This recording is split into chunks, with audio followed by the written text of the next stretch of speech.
Hi, this is Asif Mahtab, Utsho, and one of the questions that I get asked frequently is, how do I know God exists? Well, there are people who are going to claim that God doesn't exist, and that claim itself is invalid. Because you're going to say that I cannot see God, I cannot hear God, therefore God doesn't exist.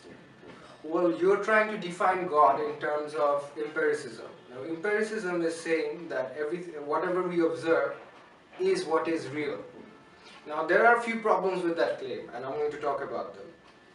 Firstly, can there exist anything that we cannot observe that does exist?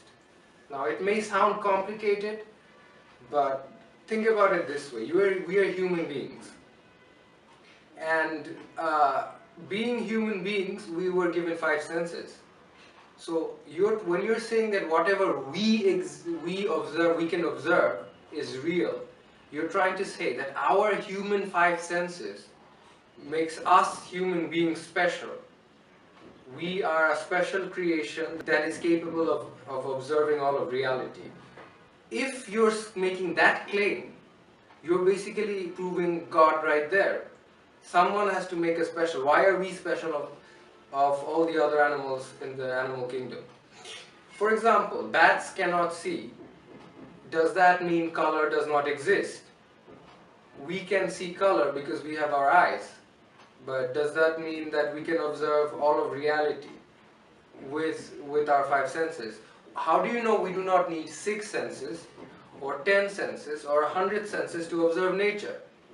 You cannot say for certain what is real and what is not through empiricism, basically, via our senses.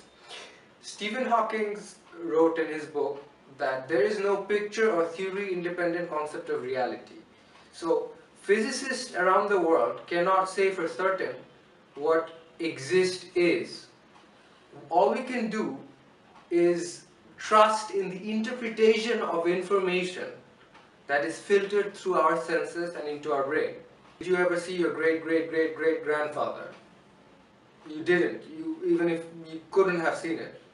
There is no empirical way of determining your great-great-great-great-grandfather existed. You can say that, yeah, I am here, that means I had a great-great-grandfather. But according to your definition, the definition that you just used to define reality, that our senses is what gives reality. Like, you cannot use your five senses to observe your great-great-great-grandfather. Therefore, according to you, your great-great-great-great-grandfather did not exist. Therefore, you cannot exist. So, your definition of existence itself is flawed.